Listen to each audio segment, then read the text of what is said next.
Hello my dear students, welcome back to your science class. This is your science teacher. Hope you all are fit and fine. We have completed chapter 2, teeth and its care. Now today we are going to start chapter 3, the digestive and excretory systems. So firstly we should know that what is the digestive system and the excretory system. The digestive system is the system in which the process, namely digestion, takes place. Or we can say the digestive system consists of the parts of the body that work together to turn food and liquids into the fuel or energy that our body needs. It consists of the parts of the body like mouth, then food pipe, liver, stomach, pancreas, large intestine and small intestine that all work together to turn food and liquids that we eat into the fuel or energy that our body needs. That is known as digestive system. Now next one is, what is excretory system? The excretory system is the system which helps us to remove the excess or waste products formed in our body. The system which helps us to remove the unnecessary or waste products or waste materials from our body is known as excretory system. And the excretory organs which are involved in the excretory system are kidney, ureter, urethra and urinary bladder. We will learn about these excretory organs in detail in next section. Now let us see what is digestion. So as we know that we eat food to remain alive and food gives us energy. But the food has to be broken down into simpler substances or small substances so that it can be absorbed by our body to get the energy. And this process is called digestion. What is digestion? The process in which complex food is broken down into simple and soluble substances. Simple means small substances and soluble substances. Soluble substances means which can be dissolved in the liquids so that it can be absorbed easily and we can get the energy from these substances. That process is known as digestion. So next we are going to learn about the digestive system. The digestive system involves the various body organs. First one is mouth, second one is the food pipe which is also known as esophagus, third one is stomach, then next one is small intestine, large intestine and last one is the anus. So here we will see the functions performed by these body organs during the digestion process. The process of digestion starts in our mouth and it ends at the anus.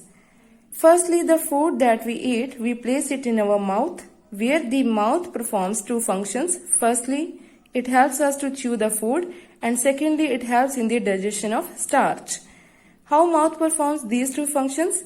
We know that there are teeth present in our mouth which help us to chew and grind the food into smaller particles and thus makes the paste of the food, and the saliva, which is a liquid released by the salivary glands present in our mouth, helps in the digestion of starch or further breaking down of food into smaller pieces. Then these smaller pieces of food from our mouth passes through a thin pipe which is known as food pipe and it reaches to the stomach. A food pipe is a thin pipe which is 25 cm long in adults. It is also known as esophagus. The food from it passes and reaches to the stomach. Then a stomach is a big muscular bag which can stretch. It can stretch to store the food. In stomach, digestive juices are released to digest the proteins. These digestive juices are known as gastric juices. These gastric juices help in the digestion of proteins, and the glucose released in the stomach, it goes directly into the blood vessels through the walls of the stomach. Then there are two other organs of our body which are involved in the digestion process, that are liver and pancreas. Liver and pancreas both releases digestive juices which are directly released into the small intestine. This is the small intestine. Now first one is liver. A liver is the biggest and the busiest organ of our body. It performs many functions. One of its important function is to release bile juices. A bile is a green colored substance released by the liver directly into the small intestine, which helps in the further breaking down of food. And pancreas is another organ which produces pancreatic juices or acids, which is also directly released into the small intestine and helps in the digestion of food. The next is the small intestine. Small intestine, it helps in complete digestion by using intestinal juice which is produced in the small intestine, bile juices from the liver and pancreatic juices from the pancreas to complete the digestion process. So it helps in the complete digestion, and the nutrients are absorbed by the blood vessels during the process of digestion in the small intestine. Then next one is the large intestine. Large intestine collects the undigested food from the small intestine. This is the small intestine and it is 7 meters long, and then there is large intestine around the small intestine into which the undigested food is passed from the small intestine. It receives the remains of the food from the small intestine and it absorbs the water and salts from the food.